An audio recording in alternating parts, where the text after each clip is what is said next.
Good evening. First of all, welcome you all for this wonderful event on ESG and ESG investing. I'm Prabhudev Khanana, the Dean of the Smith School of Business, and this is one of my favorite events. I've attended 2 of them in the past. I really enjoy this particular event. The question is why? Before going there, let me acknowledge the Steamboat Institute and my favorite, Ed Snyder Center for Markets, Enterprise and Markets. They both do incredible work, and in a few minutes, I want to tell you why this is so important. Today, there's a big question about the value and purpose of universities. You have heard that. There are uproar across the nation, probably in the world, about the value of universities.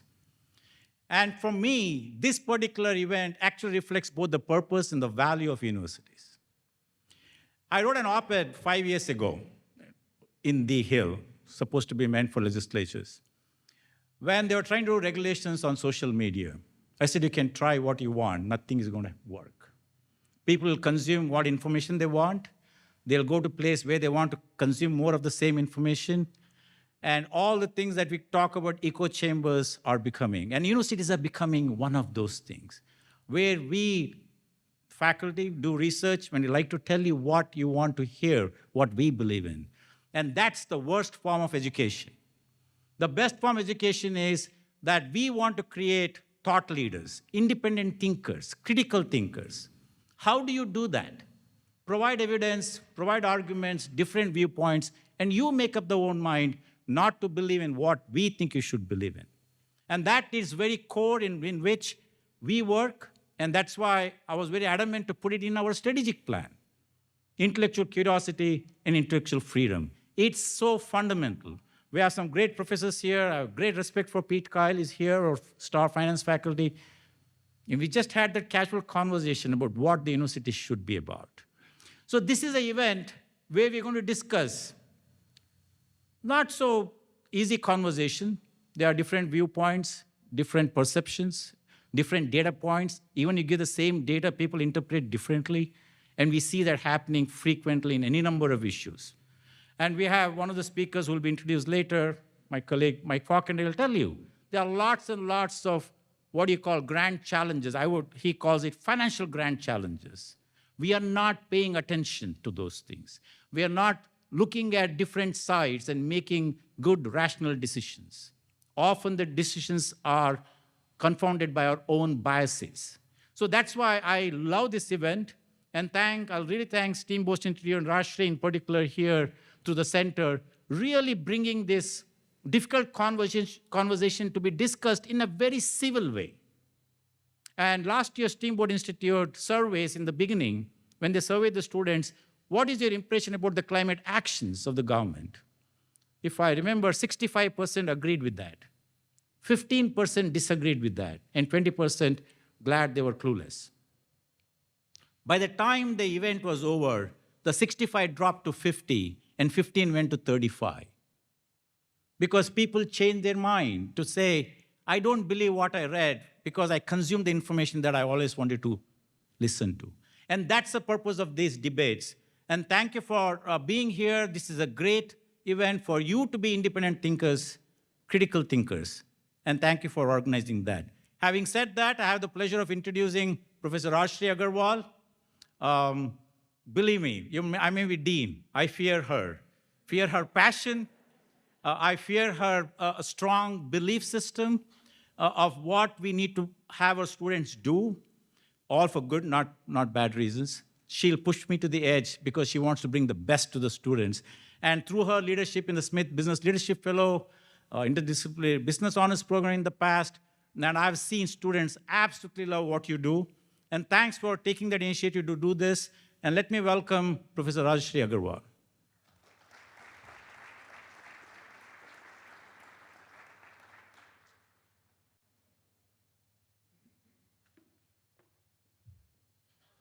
Good evening. You can do better than that. Good evening. Okay, because we want this kind of energy in this very energetic event that we have in place for you. So thank you, Dean Kanana, for that excellent introduction, and also reminding us that universities are first and foremost a place which is a marketplace for ideas. This is where we don't want to rote have you think based on what has been taught and learned actions from the past. We want you to be learners. We want you to be active thinkers. And we want to train you in how to think, not necessarily just what to think. And that's one of the reasons why we have really treasured this partnership with Steamboat Institute. Because in this day, and Dean Kanana kind of alluded to it, we are facing increased polarization, where we want to take our views and want to seek confirmation for those views, as opposed to having civil, rational discourse with people who are on the opposite side, not because we want to paint them as black to our white, but we truly want to understand. It may not change our minds, but at least we're not demonizing the other side or thinking of them as wrong or worse yet evil simply because they do not share our point of view. And that is a very important element of university discourse. You know, it was 5, 6 years ago, with Jennifer, then we first started our partnership. And at that point in time, the Steamboat debate event was definitely one of the things that we at the Snyder Center thought was very important to bring to the university. In fact, I remember that the first time we had it, we had picketing lines because we had Vicente Fox debate against Nigel Farage. And President Wallace Lowe, at that point in time, was getting a lot of emails about how can we even entertain Vicente Fox, that's okay, but a Nigel Farage, absolutely not, right? And so he stood up and talked about the fact that the job of the university is not about making people safe. It's about making you safe in terms of meeting new ideas. And that is the hallmark of what we do. Over the last 2 to 3 years, we have taken this one step more seriously. And in fact, it brings me great joy as I'm looking at all of you who are part of the SBLF, part of our executive MBA program, because all of you students know that this has become a core part of our curriculum. It's not just about coming here, listening to the debaters, and then going back and not having thought about it. In the Challenge the Thinking, Challenge the Conversation course, which is part of the SBLF notation now, all of you who are engaged in it are required to actually do the research around exactly the motion that the esteemed colleagues are going to be talking about today. You're doing your research, you already debated with each other in this course, and now you're going to listen, and then you're going to go back and reflect. This kind of intensive training in critical thinking, in your ability to not just challenge yourself, but challenge others, is a very critical part of why I believe that us in the university have a deep, deep responsibility to impart to you. Because in enabling you to think, not just emote or act without thinking, we are delivering on, we believe, our mission, and that is to empower you to be the great leaders of our future. So thank you. And it's with great pleasure that I welcome not only all of you, but also Jennifer Schubert-Aiken, who has led the Steamboat Institute, and in fact, it was her brainchild to create the Campus Liberty Tour. We both are thankful to Tina Snyder from the Snyder Foundation, who in fact enabled the two of us to meet as a melding of minds, but has also generously donated for enabling this event to occur, along with all of the donors and the board members of the Snyder Center who are here with us today and sharing in this event that we're very, very happy to bring with you, to you, in partnership with the Steamboat Institute and in partnership with the Center for Social Value Creation. Thank you very much. Jennifer?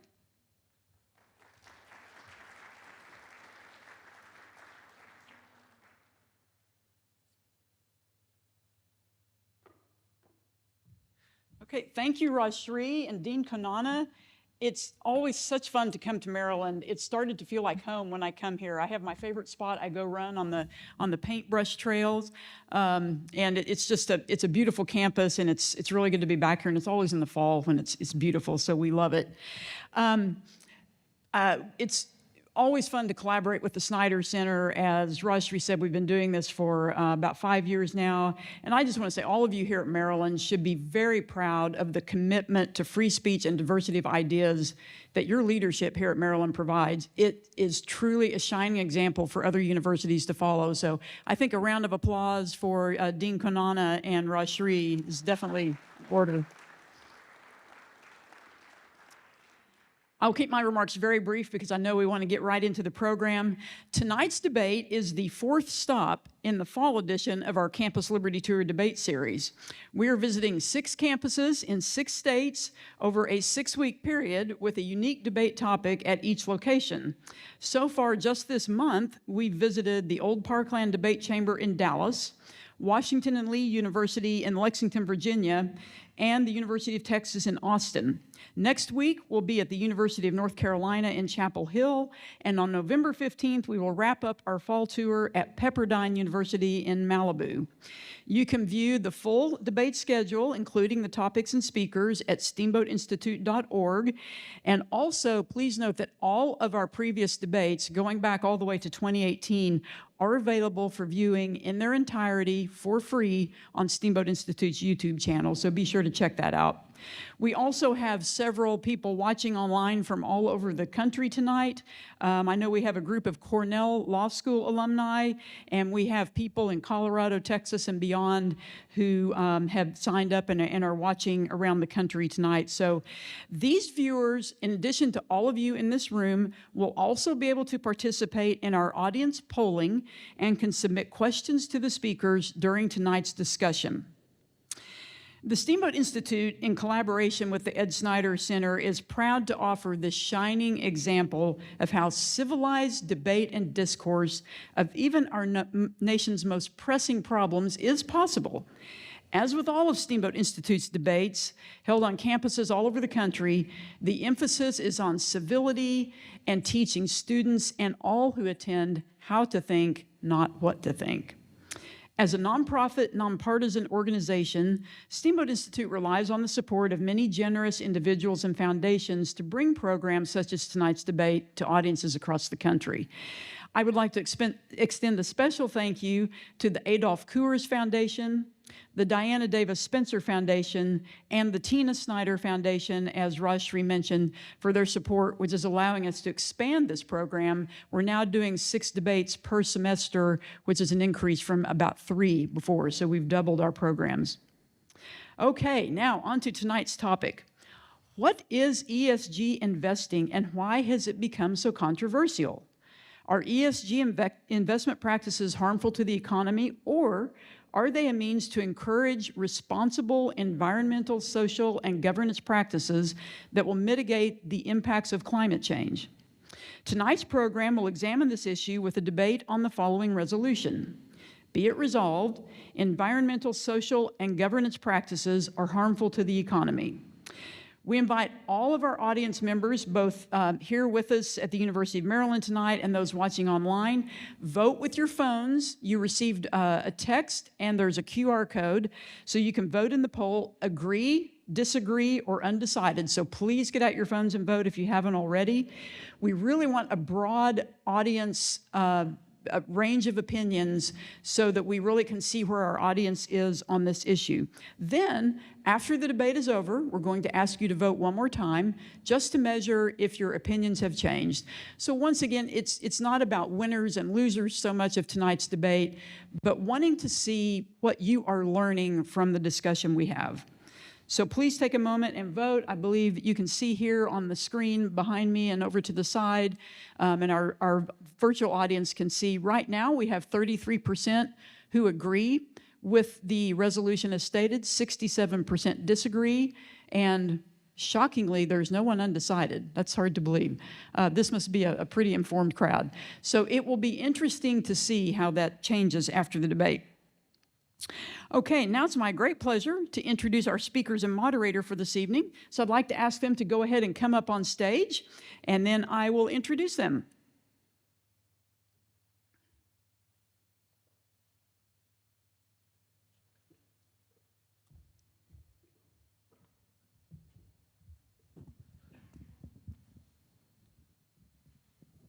All right, arguing the affirmative on tonight's resolution, on the far end here is Michael Falkender. Dr. Falkender is the Dean's Professor of Finance here at the University of Maryland Smith School of Business. He joined the University of Maryland in 2008 and was the Associate Dean of Master's Programs in 2017 and 18. Dr. Falkender left that role at the beginning of 2019 to serve as the Assistant Secretary for Economic Policy at the U.S. Department of the Treasury. In that role, he advised the Secretary on domestic and international issues that impacted the economy. During the COVID pandemic, he assisted in negotiating the CARES Act and was the senior Treasury official who led the implementation of the Paycheck Protection Program. In January, he was awarded the Alexander Hamilton Award for Distinguished Leadership, which is the highest service award granted at the Department of the Treasury. His research lies at the intersection of financial economics and public policy. Examples include the job impacts of the PPP, corporate capital structure, risk management, corporate liquidity, and executive compensation. Dr. Falkender's work has been published in top academic finance journals, received numerous Best Paper awards, and has been cited in the Wall Street Journal, the Washington Post, and the New York Times, among others. Professor Falkender teaches classes in the MBA and EMBA programs at the Smith School. He has a PhD in finance from Northwestern and a bachelor's degree in managerial economics from UC Davis. He has also served as a faculty member at the Wharton School at the University of Pennsylvania, the Kellogg School at Northwestern University, and the Olin School at Washington University in St. Louis. Let's give a warm welcome to your own Professor Michael Falkender.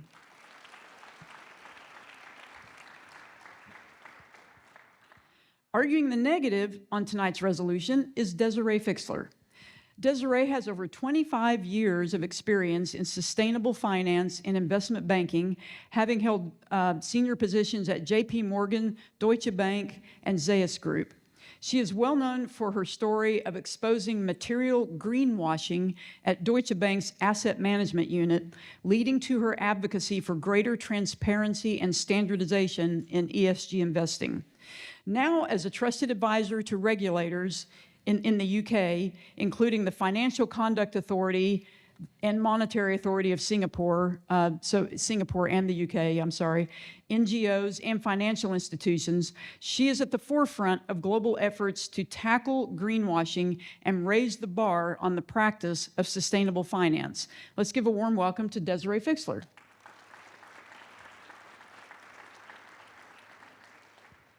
Our moderator for this evening's debate is Gerard Baker, editor-at-large of the Wall Street Journal. His weekly column for the editorial page, Free Expression, appears in the Wall Street Journal each Tuesday. He is the host of the weekly WSJ opinion podcast, Free Expression, where he speaks with some of the world's leading writers, influencers, and thinkers about a variety of subjects. Last month, he published his first book, American Breakdown: Why We No Longer Trust Our Leaders and Institutions and How We Can Rebuild Confidence. I look forward to reading that. Mr. Baker previously served as editor-in-chief of the Wall Street Journal and Dow Jones from 2013 to 2018. Prior to that, he was deputy editor-in-chief of the Wall Street Journal from 2009 to 2013. He has been a journalist for more than 30 years, writing and broadcasting for some of the world's most famous news organizations, including his tenure at the Financial Times, the Times of London, and the BBC. He was educated at Corpus Christi College, Oxford University, where he graduated in 1983 with a first-class honors degree in philosophy, politics, and economics. And now I'm going to turn it over to our moderator, Gerard Baker. Thank you very much. Thank you, Jennifer. That's for that very kind introduction. Thank you, Dean and Professor. It's a great pleasure to be here for this very important debate here, given to us, presented by the Steamboat Institute and the Ed Snyder Center. And it's a real privilege for me to be here on this beautiful campus at University of Maryland. Go Terps, I think, right? Got that right? There you go. You might be a little surprised to hear that someone with my accent knows anything about college athletics, but if I tell you that I have 4 daughters who've attended the University of Notre Dame, then you'll probably understand why sports has been rather important. And I think we both have something in common this year, which is that sadly we both lost to Ohio State. So see if we can put that right in the future. So we're talking about ESG. ESG, I think, manages to be that quite rare thing. 3 little letters that have turned a financial strategy, an investing strategy in financial markets into a hot political, cultural, economic topic. As Jennifer said, something that in the recent past has become quite controversial. Now, on one level, there's nothing particularly new about ESG, about environmental, social, and governance-based focused investing. Ethical investing, people have been investing according to their ethics, to their religion, to their ideology, ever since people first actually started investing in markets at all. Whether or not over the centuries, we've known people who don't want to invest in companies that, for example, sell alcohol or make alcohol or tobacco or firearms. So people for a long time have chosen their investments, not just according to financial return, maximizing financial returns, but actually in accordance with their ethical principles.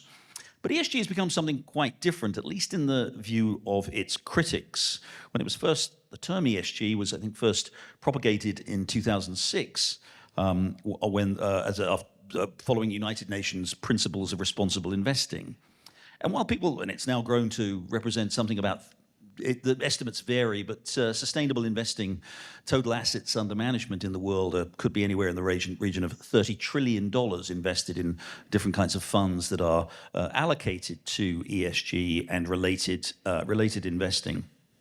Some say that while of course it's fine for people to be able to choose where they invest their money, no one would possibly want to impose restrictions on someone if they didn't want to invest in particular economic activities that they disapproved of, such as maybe the carbon emitting companies. The critics say that what's happened in the last 10 years or so with ESG is that the major firms, the big asset managers that invest the public's money, essentially make those decisions on behalf of those investors without necessarily consulting them, so forcing them essentially to invest in things they might necessarily believe in, and in fact, on top of that, things that might actually not produce a higher return than investing in non-ESG products. So the question is, what's the right approach? The defenders of ESG, people like Larry Fink at BlackRock, who many of you will be familiar with, say that they're simply doing right for the world, right for humanity, right for the economy, and doing what their investors want. And the critics say these decisions should not be up to individual companies to decide, but up to investors and ultimately up to the people through government decisions. So I want to go back to that because I'm not sure how many of you managed to vote. That looked like a suspiciously round set of numbers that we saw. That was still suspiciously round set of numbers. So we had precisely 2/3 voting that they disagree with this proposition, and precisely 1/3 agreeing. I just do want to say, just to clarify, before we come to our protagonists, that when we talk about environmental, social, and governance investment practices being harmful to the economy, we are talking about that, what I described as, if you like, the mandated, the forced allocation of other people's funds without necessarily their being given their approval to allocate those funds in that way. So there we are. So that's where we are at the beginning. 33% agree with that proposition. 67% disagree. We're going to see in an hour or so whether you've changed your mind, and most importantly, whether our protagonists have been able to make you change your mind. So let's start first of all. Mike, you're first up. Please tell us why this proposition is true. Great. All right. Is this on? Let me take this opportunity first to thank the Steamboat Institute and the Snyder Center for hosting this event. Also, let me thank Jerry and Desiree for participating. First, as Jerry just said, let me make clear that individual investors are free to invest in whatever they want. They're free to vote on shareholder proposals however they like. That's not what we're discussing this evening. The issue is that in today's investing environment, most investing and voting decisions are made by portfolio managers and by corporate leaders, not being made by the people whose money is being invested. And so the concern is that they're using other people's money to purposely drain capital from key American industries, undermine the direction of our economy, and in the process, potentially reduce the retirement income to the American people. And so in that vein, ESG should not be viewed merely as an investment strategy. More accurately, it's a political agenda that empowers elites to weaken our economy, weaken our supply of energy, and our national security. And so this debate's about the appropriate objective function when it comes to allocating savings dollars and operating the companies in which those funds are invested. When I was in graduate school, this was called corporate social responsibility, but it's also been referred to as stakeholder theory, as double or triple bottom lines, and now we're calling it ESG. The view that I and many before me have argued is that the objective function should be the maximization of shareholder value. As Milton Friedman argued back in the New York Times in 1970, in a free enterprise private property system, a corporate executive has direct responsibility to make as much money as possible while conforming to the basic rules of society. Let me explain why that is. When a company receives revenue from selling its products or services, it pays its employees, its suppliers, creditors, and its tax obligations, and the shareholders only get what's left over. The argument in favor of maximizing shareholder value is that a company only creates value in the long run for its shareholders if it keeps its customers happy, its employees willing to continue working for them, its suppliers voluntarily selling inputs to the company, its creditors compensated, pays its obligatory taxes, and keeps its regulators satisfied. Employees can leave and work elsewhere, consumers can purchase their goods somewhere else, suppliers can always sell to others. It's the shareholders who have long-term capital at stake. And so companies that maximize shareholder value have not only served customers, workers, suppliers, creditors, government, society at large, but on top of that, they generate the wealth that pays for kids to go to college and for retirees to afford a comfortable lifestyle. Firms performing their core mission benefit at least 7 different stakeholders by my count. ESG argues that's not enough. ESG advocates claim that companies and fund managers must supplement fiduciary duty by taking into account the impact on the environment and society as well as governance practices beyond what's legally required. Some will argue that incorporating these additional objectives are beneficial to investors because they improve the performance of the company. However, if that's the case, then ESG is redundant. Companies and fund managers would already be achieving ESG stated goals by maximizing shareholder value. ESG is different by definition because there are circumstances where ESG goals result in lower risk-adjusted returns for investors. When one imposes more constraints on their options, the outcome either stays the same or gets worse. It doesn't improve. That's because ESG reduces portfolio diversification by disavowing whole groups of non-favored industries. The most recent year is an example. In 2022, the S&P 500 lost approximately 20% of its value, largely due to inflation and the war in Ukraine. However, 2 of the top performing sectors were energy and weapons manufacturers, 2 industries that ESG usually avoids. The ESG argument has been that energy companies generate large carbon emissions and military contractors kill people. Because those industries were underweighted, ESG funds significantly underperformed broader market portfolios, despite charging fees that are often 3 times higher than index funds or exchange-traded funds. One of the many problems with this approach is that our society needs energy to sustain itself, and democracies need weapons that defend them from belligerent autocracies. In a world of 8 billion people, capitalism and access to low-cost, reliable sources of energy are 2 of the greatest contributors to reducing global poverty. According to the U.S. Energy Administration, in 2019, 80% of domestic energy was generated from fossil fuels. Advocates of green energy have yet to articulate how we're going to replace all that energy from fossil fuels at prices Americans can afford in the time frame they seek. As a recent Brookings Institute report explains, those pushing to end fossil fuel production now are missing the point that fossil fuels will still be needed for some time in certain sectors. Renewable electricity alone won't get us there. Additionally, the very industries where investment and innovation may most reduce greenhouse gas emissions are often the ones that ESG fund managers seek to deprive of the capital necessary to fund that innovation. The finance literature finds, for instance, that, quote, oil, gas, and energy producing firms who are often explicitly excluded from ESG fund investment universe are key innovators in the United States green patent landscape, end quote. I'm in favor of an all-of-the-above energy strategy. I would remind you that carbon emissions in the United States have fallen dramatically due to our shift away from coal towards natural gas generated from fracking.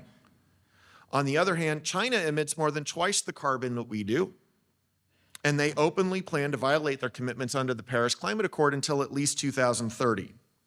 Adopting the energy and environmental goals of the ESG crowd reduces our energy, economic, and national security while the Chinese Communist Party's rampage continues. But it's not just energy. Some ESG funds have practices that underinvest in companies that provide the Defense Department the weapons that keep us safe. Others oppose investing in the companies that provide the fertilizer that makes our farmland more productive so that we can feed the world.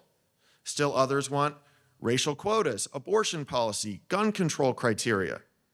This highlights another problem with ESG, which is that it means different things to different people.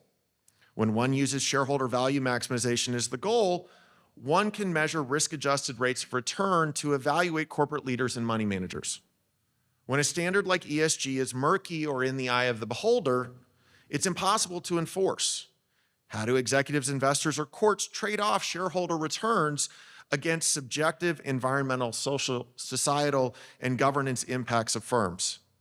If corporate managers reduce returns because they claim to have enhanced employee diversity, for instance, have they fulfilled their fiduciary duty? Harvard professor Lucian Bebchuk argues, quote, the push for ESG metrics overlooks and exacerbates the agency problem of executive pay. To ensure that they are designed to provide effective incentives rather than serve the interests of executives, pay arrangements need to be subject to effective scrutiny by outsiders, end quote.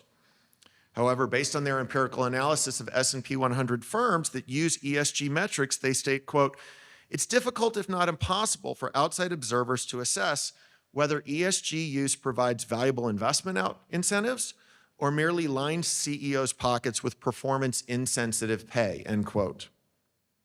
ESG offers lower rates of return and enables CEOs and money managers to justify poor financial performance by claiming they were pursuing nebulous ESG goals. If people want to allocate their money that way, who am I to stop them? The issue is that money managers like BlackRock and State Street are not voting with their own money. As Jerry said, they are voting shares owned by their investors, most of whom have not agreed to these policies. Regardless of whether Congress wants the U.S. to ratify an environmental treaty or mandate transgender bathrooms, ESG elites are trying to dramatically curtail capital availability to corporations that don't voluntarily abide by the terms that they want implemented. The result is that a tiny number of unelected asset managers have become the pivotal decision makers in our society on such issues rather than our elected representatives. And so my concern is that's the true goal of ESG. It's not that it's a better way of creating private wealth that funds education and retirement savings. Instead, the purpose of ESG is to implement through the corporate boardroom the policies that cannot get enacted through the legislative process or at the ballot box. Crippling energy prices, racial quotas, weakened national security, and declining retirement savings don't poll well.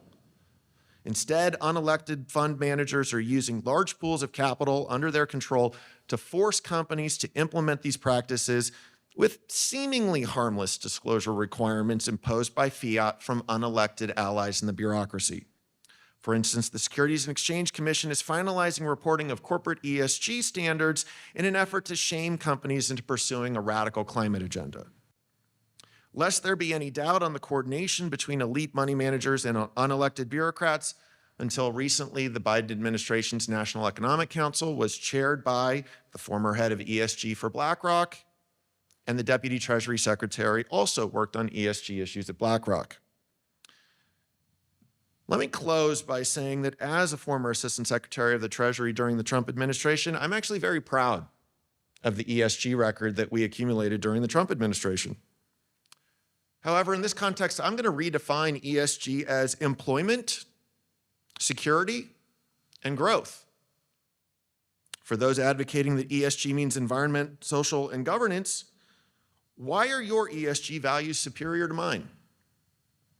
The difference is that whether it's policies that realize environmental, societal, or governance outcomes, or it's policies that create jobs, secure our nation, and facilitate growth that improves the length and quality of Americans' lives, they should be done through the legislative process, not by weaponizing finance.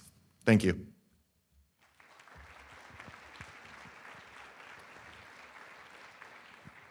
Thank you very much indeed, Mike. Desiree Fixler for the contrary position. So good evening. Thank you so much for this opportunity to debate this topic. I'm first going to start by debunking some of the misconceptions around ESG. I'm then going to make the case why it is important to integrate ESG factors into capital allocation decisions. And finally, argue that it actually does protect free markets and economic growth. What I'm not going to argue is that ESG practices in financial systems are about saving the world. So let me begin with what is ESG. ESG is largely, and I totally agree with you, that there is so much confusion and conflation on the definition of ESG. ESG largely falls into two camps. Number one, when a company or a portfolio manager considers environmental, social, and governance factors in its investment decision. And that doesn't mean that it restricts the investable universe. It just means that these considerations are integrated. So this is about profit maximization, all right? So ESG integration is about optimizing financial returns. The second part of ESG, and this is where we get a lot of confusion, is about impact investing. It's about making investment decisions that will have either a positive social or environmental positive impact in society that might come at the expense of financial performance. Now, here's the reality, right? Jerry mentioned like this market is like $30 trillion. I think that's true. I mean, the numbers bump all over the place. Bloomberg Intelligence largely reports about 30 trillion. The vast majority of that money is in the first camp I talked about. It's about optimizing financial returns. It's about considering these risk and opportunity factors in capital allocation. Only $1 trillion, according to the GIN, which is the Global Investors Impact Network, according to this network, only about $1 trillion is actually in impact investing. According to Morningstar, there's about $3 trillion in dedicated sustainable investment strategies. So the overwhelming majority of ESG practices just lies into risk and opportunity considerations. There has been an ESG investing boom. And unfortunately, that has been misleading, and it has been a bit detrimental. It has been exploited. It's been exploitation of virtue signaling to sell more products. Why? Because there's demand. There is demand. Younger generations, you guys know, according to reports, millennials and Gen Z consume and invest more values aligned. And big business got that. So here's a quote. I'm also going to refer to Milton Friedman. So again, the reality was that ESG it's not some sort of strategy to prioritize social outcomes over profit maximization. Not at all. It has been very profit motivated. And here's what Milton Friedman said in his 1970 article in the New York Times. In the present climate of opinion, with its widespread aversion to capitalism, profits, and the soulless corporation, this is one way for a corporation to generate goodwill, in order to justify its own self-interest. Milton Friedman called this hypocritical window dressing. I know this for a fact. I am the greenwashing whistleblower. I mean, I saw this at DWS. I reported directly. I was the chief sustainability officer there. I reported directly to the CEO. The CEO at that time, again, came out purporting ESG was about stakeholder capitalism. It was in the heart of the company's DNA, at the heart of every decision the company made. He sold a line that we at DWS use sophisticated artificial intelligence ESG risk assessment. The reality internally was something very different.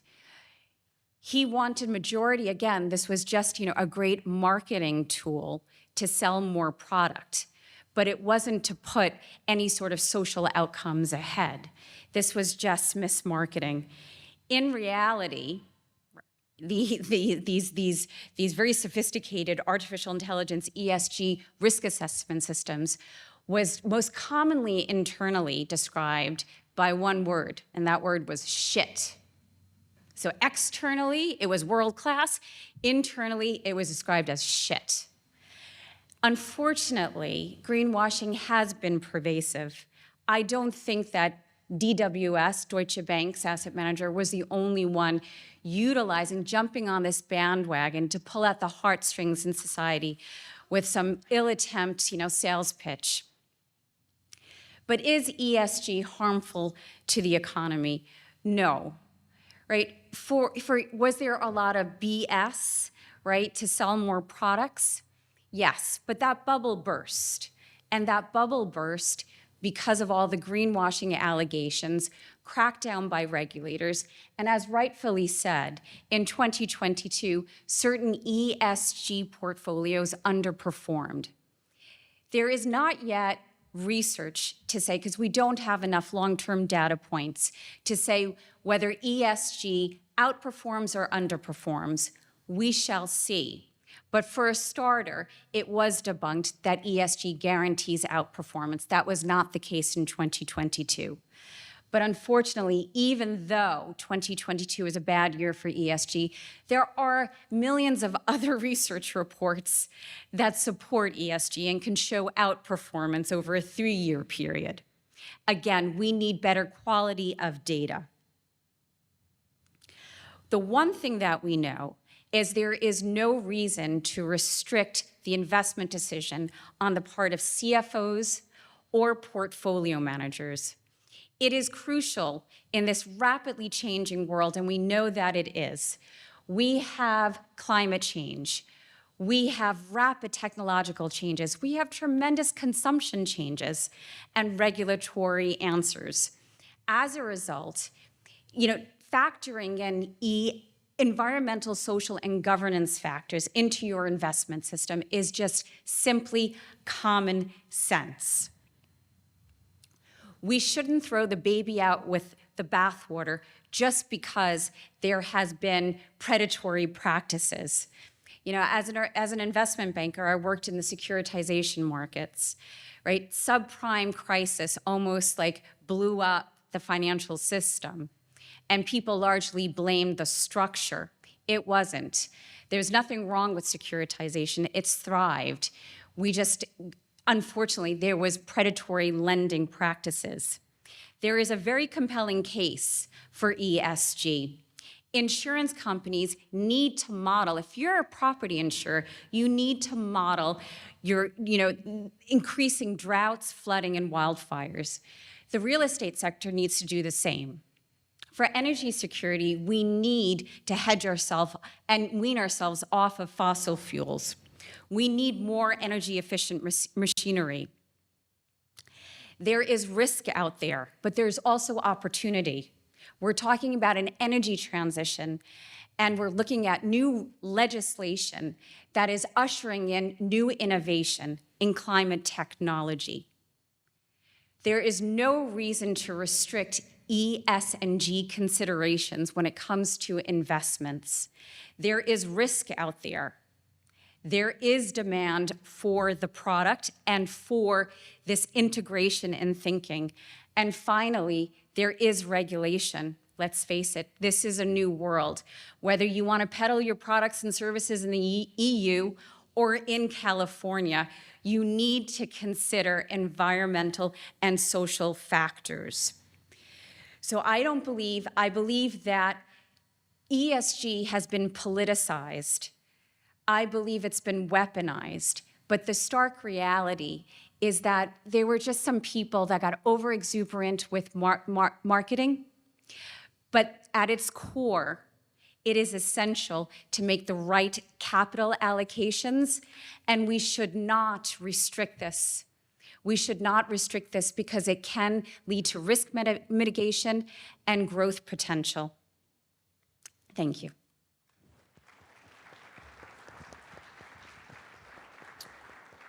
Thank you very much, Desiree. Now, under the rules, each debater now has 2 minutes to rebut the other's arguments, and I'm going to ask Mike to do that. But just very quickly, also remember, you all get to ask questions too. I think you all have your devices. There's a QR code I think that you can use. Please ask questions. When they've had their rebuttals, I'm going to ask them a few questions, and then I really do want to get your questions, which I'll be able to, you'll have to channel them through me, and I'll call them up and pose them to our two protagonists. So, Mike, please, 2 minutes rebuttal. Certainly.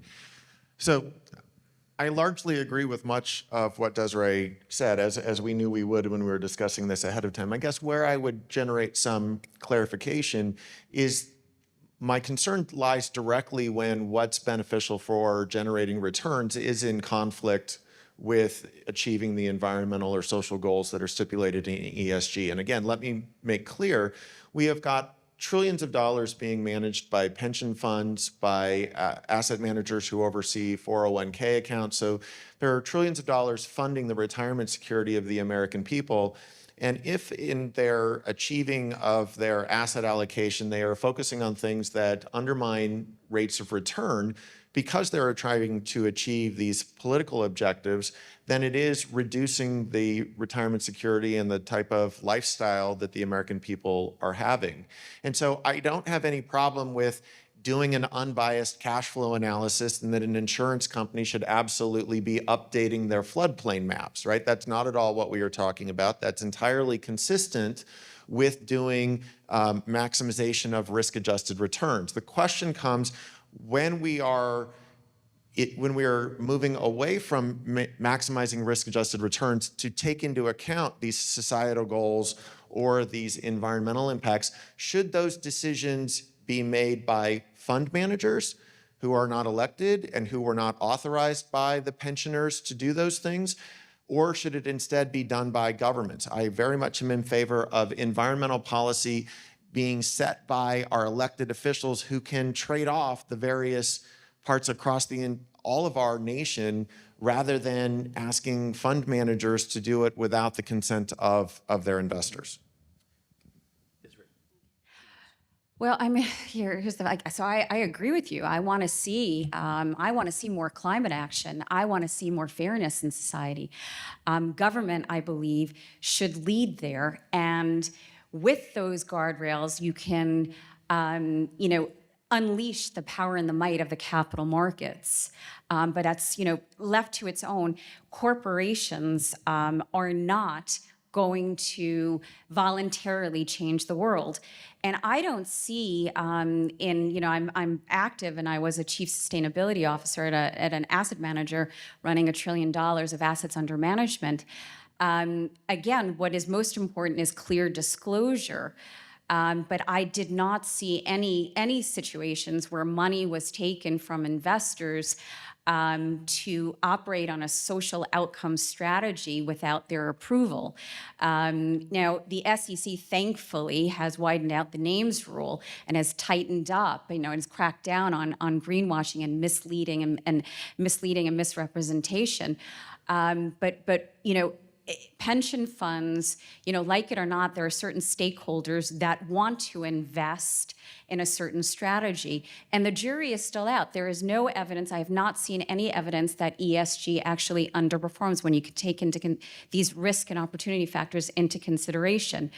2022 wasn't a great year, but over time, right, research is split on this. And I think there's very little political maneuvering on the likes of BlackRock or Vanguard or State Street. Products are labeled, objectives are set forth, and the investment process is disclosed. And so I just think it's a misconception. The vast majority of ESG assets under management just consider the risk and opportunity factors. They're not optimizing for any political agenda. Great. Okay, you're going to get a chance to rebut your rebuttals as well in a minute, but I'm going to tease out some of these issues now and try and dig into them a little bit, if I may. And so, Professor, I'm going to start with you.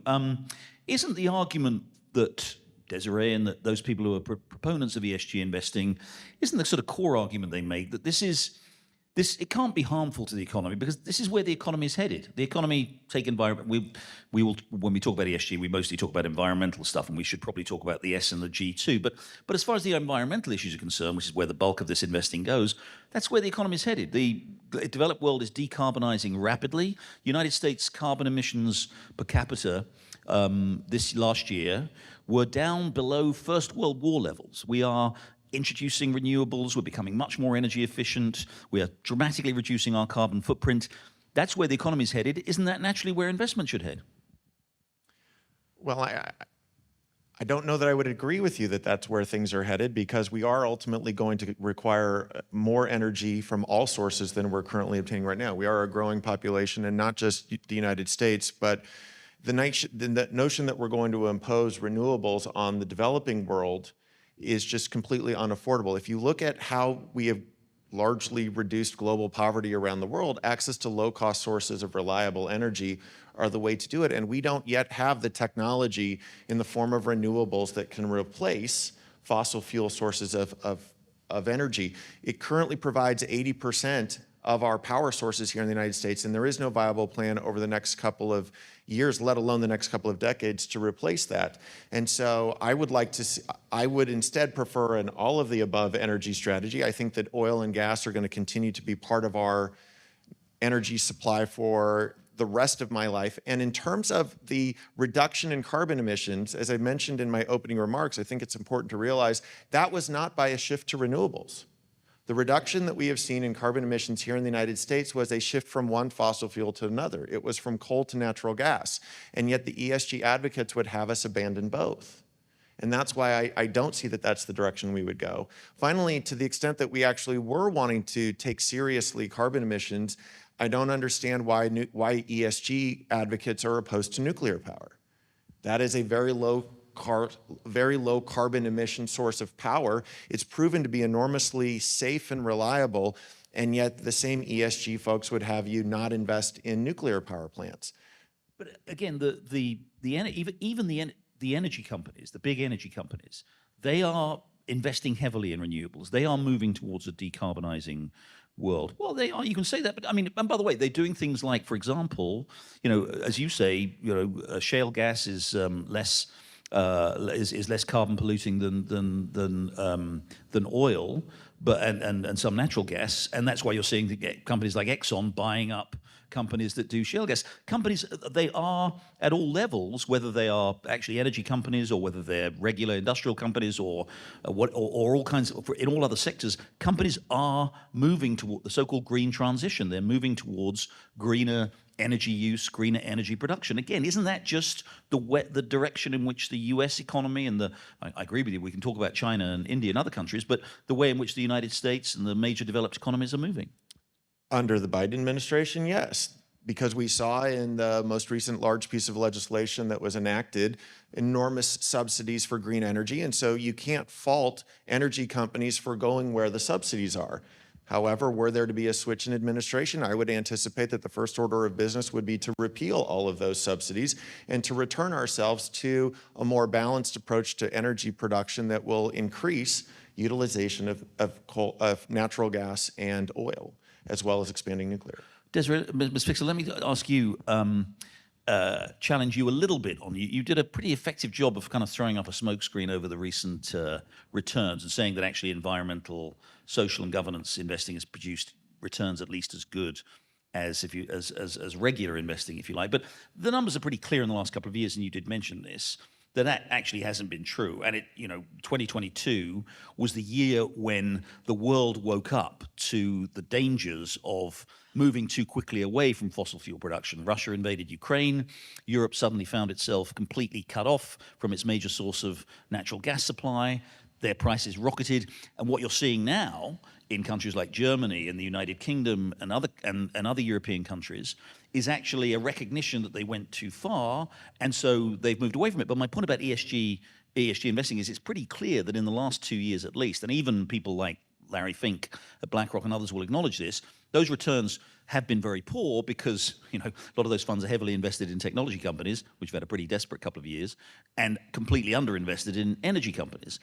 Are you just saying that's just a blip, or isn't that actually a signifier of the way in which these investment returns are going to go? No, I mean, that's just it's a short period of time. We always have to, there's not enough data out there, and we need to draw conclusions after, longer term research. There are, unfortunately, it's a mixed bag out there. You can also look at, ESG funds, since, 2018, you're going to see phenomenal, you might see phenomenal returns versus, traditional investing. But let me make one thing clear. I mean, ESG is not against nuclear. I mean, again, it's up to the strategy of that respective investment fund. And one of the criticisms on ESG, by the way, is that, when you lift the hood on your investment product, you see that there's investment in, ExxonMobil and Chevron.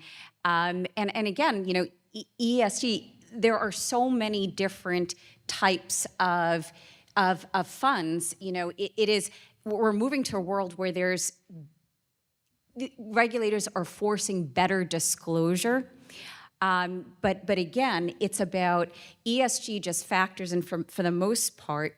It looks at how outside world factors will affect the company.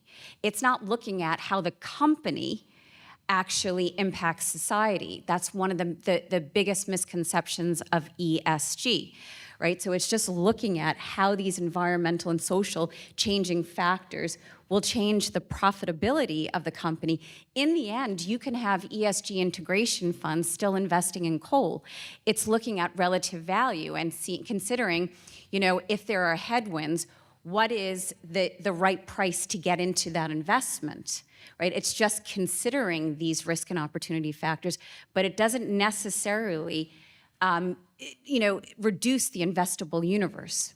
I have a very basic question. If ESG returns are as good as or better than the rest of the market, why do we even talk about ESG? I mean, why is it even a separate? Why is it established as a separate set of goals? It's just, according to you, a superior way of investing your money to maximize investor returns. So why is it even a separate category of investing for people to invest in? I don't know, and I've called for it. I think, look, it served a purpose. We needed to raise awareness about the changing world and just widen out, enhance due diligence, if you will. But it's absolutely gotten to the point where it's just commonsensical, regular way investing. And so I do call for, it's regular way investing. And whether you are running your company or an investment portfolio, these are the risk and opportunity factors you have to consider. And I'm hoping after all this hoopla, that's exactly what happens. It just goes away, and it's just the regular way considerations. It doesn't look like it's going away. Well, I want to come back to you and talk about some of the political issues too. But Professor, one of the things again that the big fund managers say is that look, they're not shutting down fossil fuel industry. They're not disinvesting from traditional energy companies. BlackRock have a significant stake in pretty well every company on the planet. They have significant stakes in ExxonMobil and Chevron. They're not, they use their position there, and we can talk a little bit about how they do use their position. They use their position there to maybe, to vote for, the company moving in a particular direction. But if you're an investor in a typical BlackRock fund, you've probably got some quite significant exposure to traditional carbon emitters.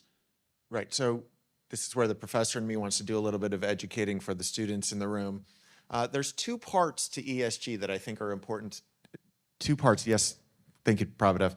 There are two parts to remember to ESG. All right. There's what we call asset allocation, and then there's governance and voting. Okay. So there's how much do I alter my portfolio to be in and out of various types of investments. That's part of what we've been talking about. And then second, conditional on holding something in my portfolio, how do I vote on things that come to shareholders? How do I vote when it comes to determining the board of directors?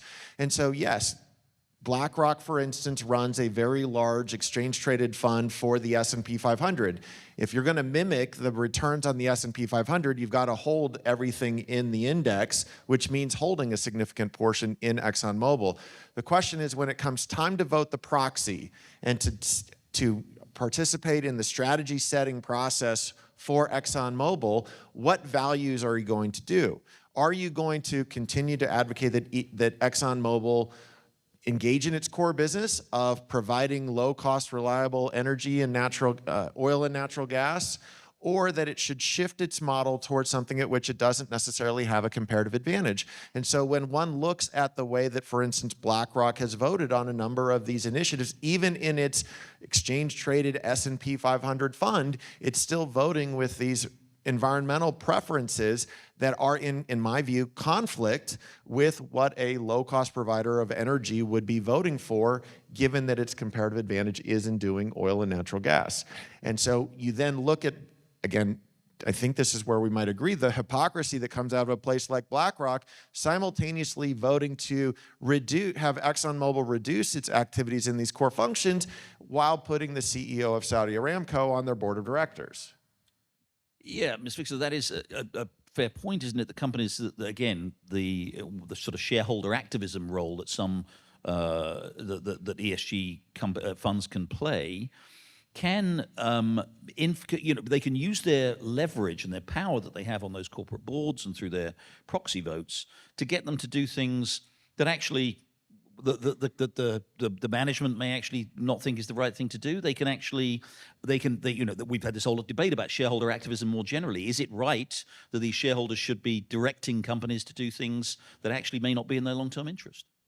I mean, but that's a contradiction. I mean, whatever the vote is, I mean, BlackRock, they're running investment funds. So they made those, they voted in support of certain climate proposals because they were focused on their own bottom line. They thought it would be in the company's best interest from a profit perspective, sustainable profits. That's how they cast the vote, not to hurt the company. Why? I mean, they're an investor.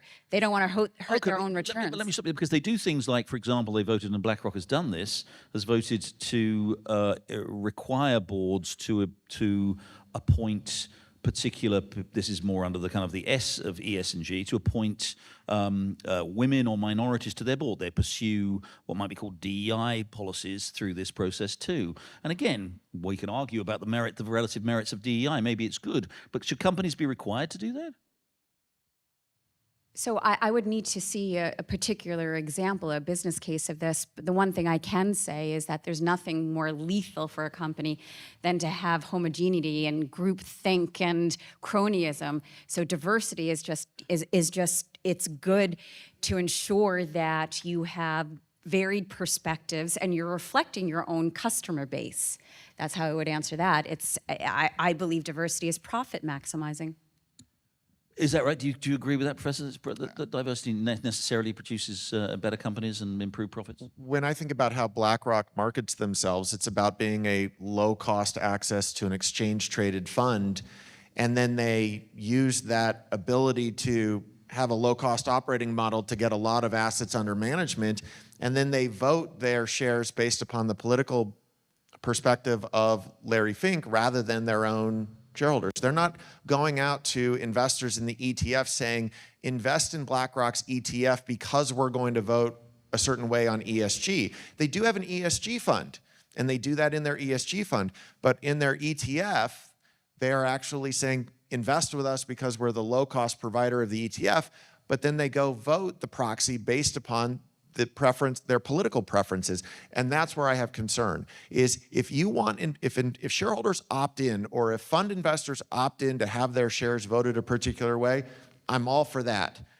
But to the extent that you're not getting their buy-in, and this is especially problematic at pension plans and retirement plans where investors don't have choice.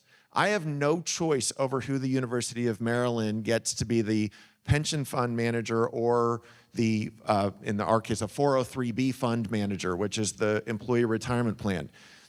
TIAA CREF is the monopoly provider. They then vote how they want. I don't have a say in that, but it's my money. And I am not in favor of the way that others that have more of an ESG approach are voting with my money. And I think that's where I raise issues. What is, because I know there have been some research recently. So what percentage, when BlackRock casts their votes, what percentage is in support of climate proposals? Because the last I saw, a majority, they vote against. They vote against climate proposals. So I don't see all the politics here when BlackRock, State Street, and Vanguard generally vote against. They do claim that they vote against more climate proposals than they support. I haven't had a chance to check that, but I know for a fact that that is what BlackRock claims. It did decrease the most recent year. Is that a statement about the changing political environment, and so BlackRock is now worried about the optics of that? Or is it that the climate proposals, remember, these are not coming from the companies. The proposals that are on the proxy are often initiated by investors that have a small stake in the company. And so is it instead a statement about how radical some of these proxy contests have become? So I think we got to be very careful just to look at the overall voting pattern without getting into the details of what they were voting for and against. Yeah, but I agree with you on that one, but I don't think BlackRock or any of these large money managers, for the most part, generally support climate proposals. I think that when you look at the voting record, they're voting in favor of management. They generally don't vote against it. It's rare that these large money managers actually take an activist stance. Generally, they're like business as usual. Ms. Fisher, let me ask you, you touched on this in your remarks, and I think it's an important point and an important objection that some people have to ESG investing, which is the kind of fuzziness of the metrics, right? That, you know, we have all kinds of indices for it, and everybody produces, you know, their own Morningstar and S&P. They all have their indexes, and that alone suggests something slightly suspicious and a little bit uncertain about ESG, doesn't it? Because look, if you're looking to maximize shareholder return, it's pretty easy to measure, right? We can measure it. You can dispute the accounts if you like, but under law and under disclosure rules, we can see what a company made, and we can measure it by EBITDA or by net income or whatever. We can see what it's returning every quarter and every year to its shareholders. When you introduce these indexes that have all kinds of definitions, some give more weight to certain types of investments, some give more weight to S or G, some end up with some really weird results that you end up with. Doesn't that raise doubts about the validity of ESG investing? 100%. That's why I'm hired. That's how I make a living. Let's clean this market up. I totally agree. Yeah, but how do you clean it up? You have a agreed set of rules. Because one of the best ways is enforcement actions. I mean, the company I worked with, the SEC just cracked down. Just levied a $25 million fine because of material greenwashing and loose financial controls. So, in addition, by the way, the German federal police raided Deutsche Bank's headquarters on, on a criminal investigation into, on this topic of greenwashing.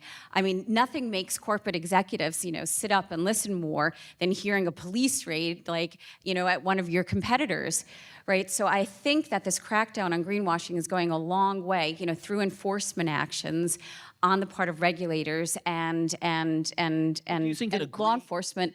So I do think that it's very similar to the dot-com bubble. It's similar to the whole CDO craziness. There was, just a lot of loose standards and, bad marketing practices. And I think that's what we're witnessing here. We're seeing that, and that's what I call for, is greater transparency, accountability, and standardization. Do you really think it's possible to get an agreed set of metrics? I mean, given, again, because one of the reasons people like these fuzzy metrics is, surprise, surprise, they can meet them, right? I mean, this is, and this may be one of the reasons why, ESG investing has been so popular, because unlike, the discipline of a market seeing your quarterly return, purely in terms of return of shareholder value, they can actually, they like the fact that they can massage these numbers by saying, well, look, we may not have done this, but by our ESG index, we've performed much better. Are we really going to get an agreed system, across exchanges, across countries, across governments, where everybody agrees on exactly the same identifiable kind of returns that you get from regular investing? No, but again, the way the world is moving is into thematic investing. And like it or not, countries have made climate pledges, right? So, we have, voted in favor of net zero. And there are many stakeholders out there, retail investors, pension funds, and insurance companies, that firmly believe in this strategy of investing sustainably, right? It's about profit maximization. Remember, they're long-term investors. They're not just looking into the short term.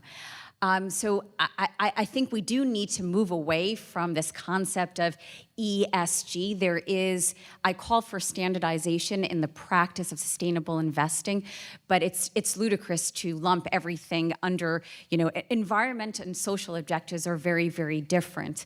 And so we just have to look at clearer disclosure and what that investment objective is. There are some funds out there that are focused on net zero Paris alignment. There are some funds out there, looking to, focus on social objectives. And there's a whole other market called impact investing, where it does, there again, and actually you were at the Department of Treasury where Mnuchin and you guys gave me $150 million for an impact investment. It was one of the best deals I did through OPIC and the DFC. And again, that was an objective where we used government money. It was catalytic concessionary finance. And then we could mobilize private investment. And this objective was to fund micro and small businesses in emerging markets that were female managed or female led. And that is, an example of meeting return objectives for private investors by using government catalytic capital, where you get financial returns plus, here in this case, it was a social outcome, but that was disclosed. All right, look, we quickly. Can I just add two things very quickly? First, let me just remind you that the United States Congress has not consented to the Paris Climate Treaty.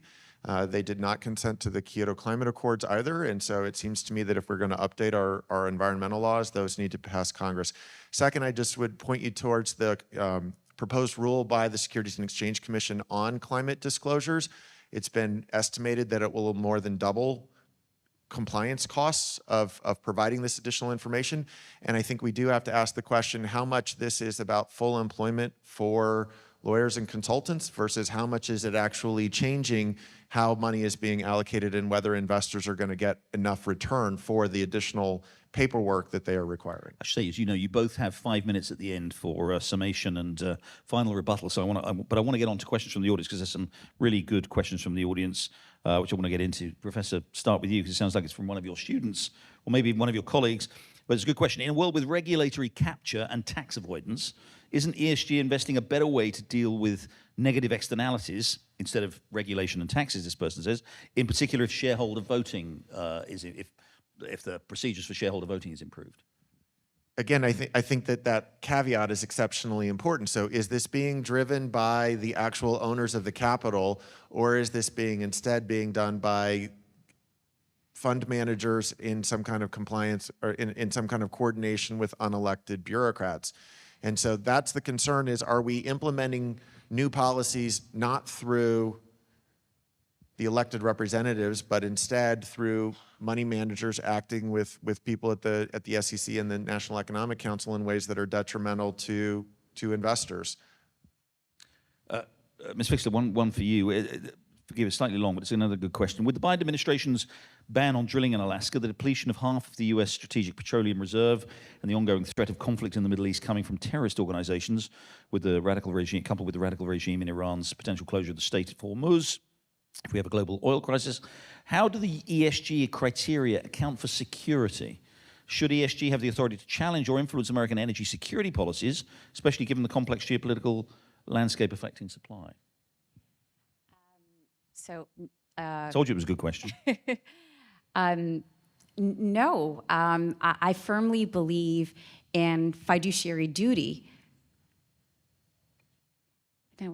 I firmly believe in fiduciary duty. So again, my view is ESG is largely, most of the strategies in the market are about optimizing the bottom line. It's not politically or socially motivated. So, there are some impact strategies that do seek, to provide positive impact. But for the most part, ESG investing is just about investing in companies that are sustainably profitable, not to change government policy. Professor, here's one for you. The question says, you claim a large issue with ESG is that shareholder money is being used towards ESG efforts when those shareholders want their money to be put towards profit maximization. With ESG funds apparently growing in popularity, do you know how large a percentage of investors are really concerned with their money being used for ESG against their wishes? Is there evidence for this? We know that we've seen a lot of activity in a number of states, for instance, where there is concern that pension money is being used for these political objectives rather than financial returns. In fact, during the Trump administration, one of the things that we did is the Department of Labor clarified under ERISA that you could not use these factors, non-pecuniary, non-cash flow associated factors, for making investment decisions because of the concerns that were being raised. A number of states have gone in, since the Biden administration repealed that, a number of states have gone in and done that for themselves. But let me also just state very quickly that ESG, there is evidence that we're seeing the banks, for instance, that are signing up for this net zero carbon emission alliance, that they are not engaging in lending activities to certain industries. And so there is a reduction in the ability to access capital based upon it.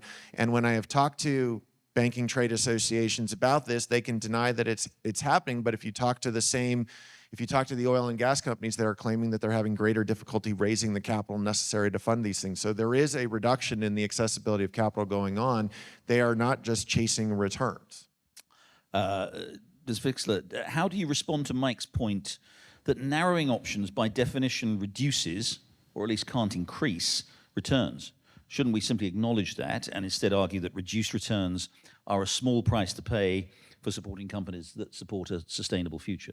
So if you have, by definition, if you limit the options in which you're investing, how do you manage to increase returns relative to a universe of options which is total, where you have totality of choice? Well, okay. Well, that is my point. The central premise of ESG integration is to consider these risk and opportunity factors, but not to exclude. So when you're looking at, let's say, a coal investment, if you will, it's not to exclude coal. It's just to say, well, hang on a second, right? There might be stranded assets here, and so I need to discount this company. So my entry point isn't 100, it should be at 80, right? That is an example of ESG integration. If you're looking at some sort of payday lending company, it's to ask yourself, you have to consider non-financial factors. This is a boomerang, right? Or a spy software company. If this company is predatory in any nature, will the regulator crack down? Will it lose its business license? And that's a boomerang for my investment. That is ESG, right?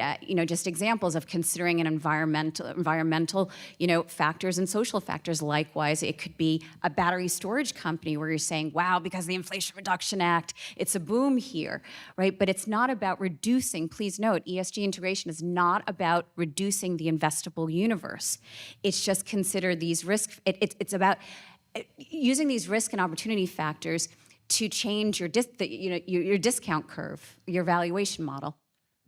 Somebody made the point, which did become quite a famous one. I'm trying to find the question now, but it goes back to the point about metrics.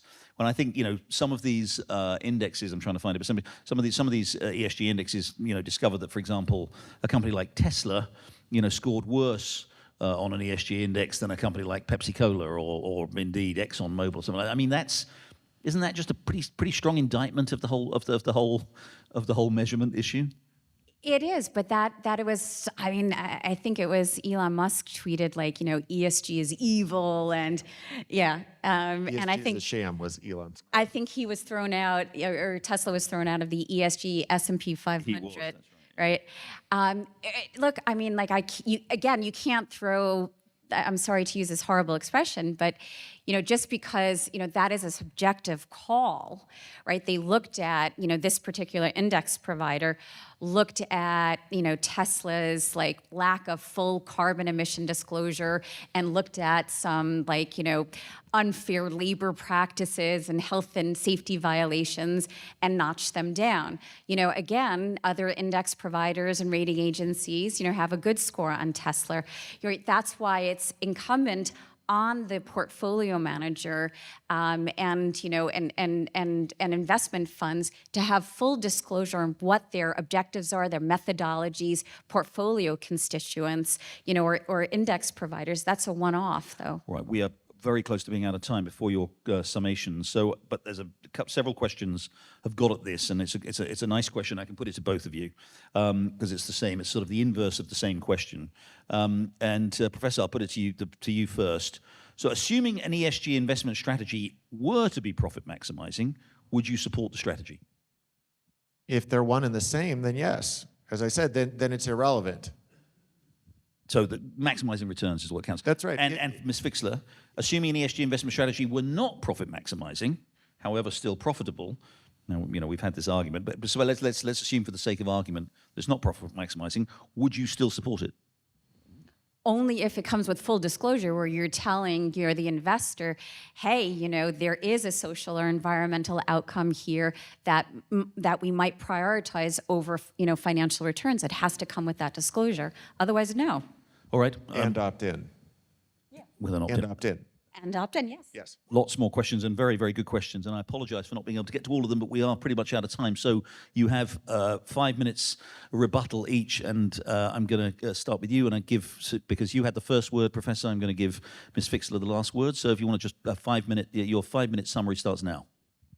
Sure. So let me once again thank the Steamboat Institute, the Snyder Center, and Jerry and Desiree for participating in this.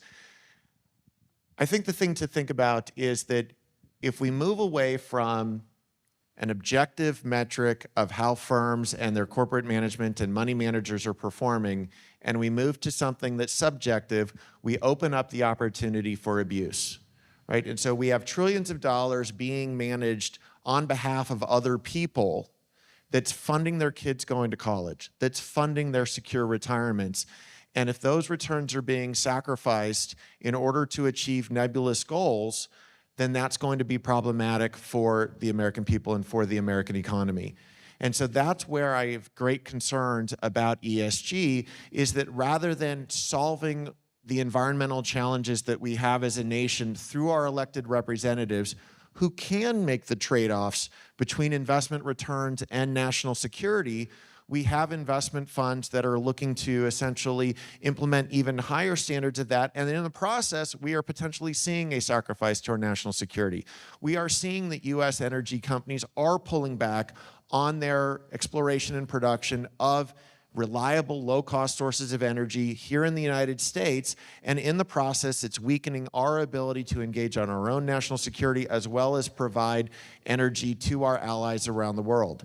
And we saw the mistake that, for instance, were being made by a number of countries by becoming reliant, by moving away from oil and natural gas and moving towards reliable sources that now are facing the consequences of seeing those supplies being insufficient. And so I believe in an all-of-the-above energy strategy. I believe in retirement security for the American people and for the global population. One of the things we didn't get a chance to get to also is this is not going to be achievable in the developing world.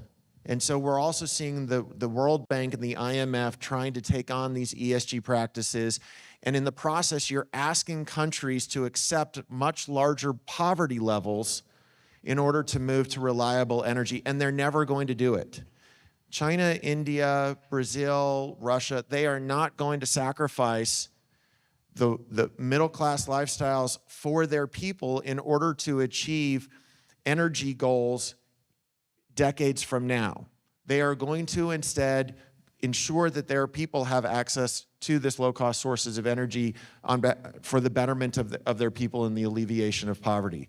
And so as a result, when we are working abroad and we are using these ESG standards in our allocation of capital at the World Bank or the IMF, or we have got investment portfolios that are allocating capital that way, or asking banks around doing lending around the world to allocate capital that way, we are actually pushing those developing world nations into the hands of some of our foreign competitors who are instead going to provide those funds to provide low-cost energy for those countries.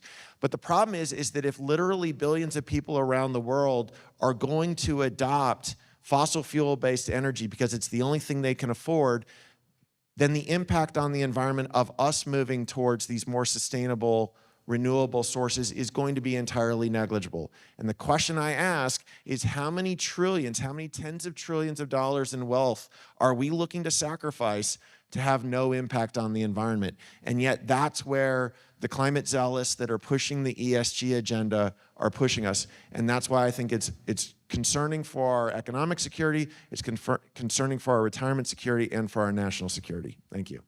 Thank you. Desiree Fixler, your 5 minutes. So Wall Street largely operates not on ideals, but on money, right? So the portfolio manager is there, the banker is there, and just looks at 1 year and looks at maximizing his or her bonus.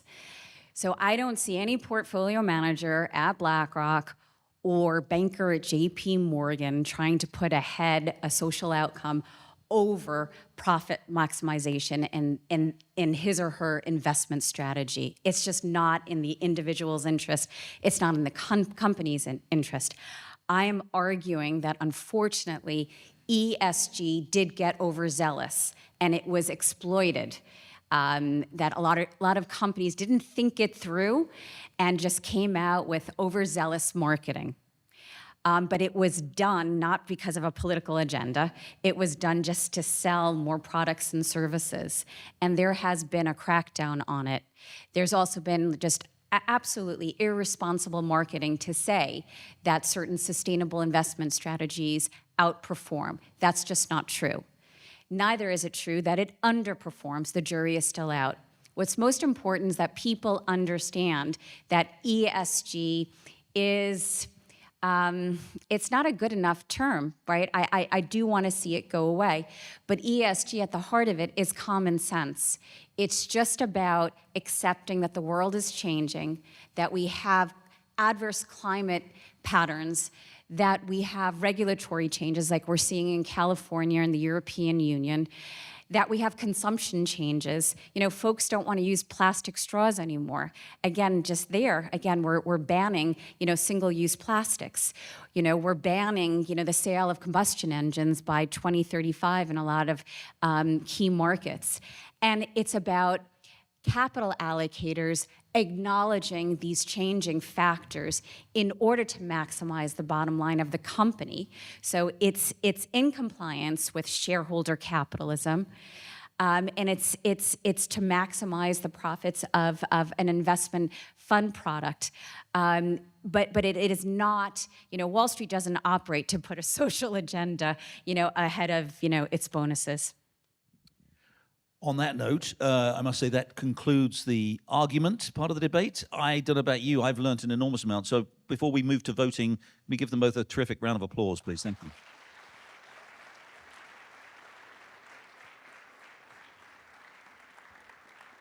And so we do move to voting. You back to your devices. Can we pull up? I think we're going to pull up the vote. Remind us what the vote was before the debate.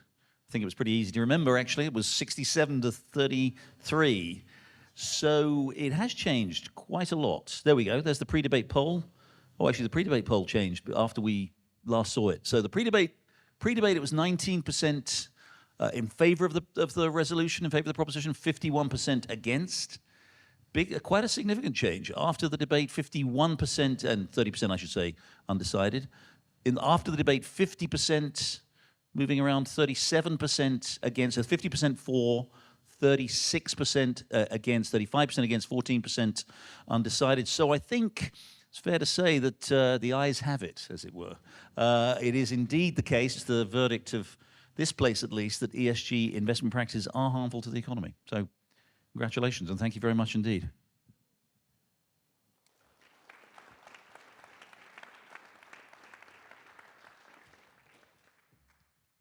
I would like to explain on the pre-debate poll, the reason earlier it was showing, I think it was 33 and 67, it wasn't updating as you were voting, as you were seeing it on the screen, but it was actually updating in real time, so we apologize for that little glitch. But you can certainly take a picture of this if you want. It'll be posted on our website. But we thank everyone for taking time to participate. I think at the beginning we had 156 people voting in the pre-debate poll. Do we know how many people voted in the post-debate poll to see if it was comparable, approximately?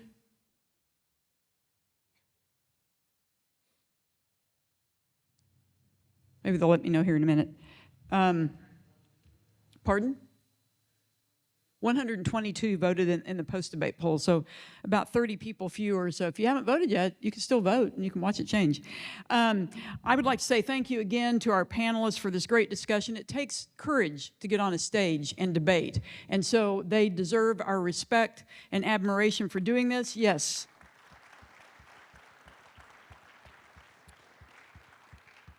I would also like to say thank you again, of course, to the Adolph Coors Foundation, the Diana Davis Spencer Foundation, the Tina Snyder Foundation, and of course, our great friends with the Ed Snyder Center for Enterprise and Markets for their support of the Campus Liberty Tour. If you enjoyed this evening's debate, of course, we would enjoy your tax-deductible financial support for Steamboat Institute. You can go to steamboatinstitute.org. That's how we put these debates on. Also, remember, if you can attend in person, for example, next week, the subject of net zero by 2050 came up very briefly. We're hosting a debate next week at the University of North Carolina on November 1st.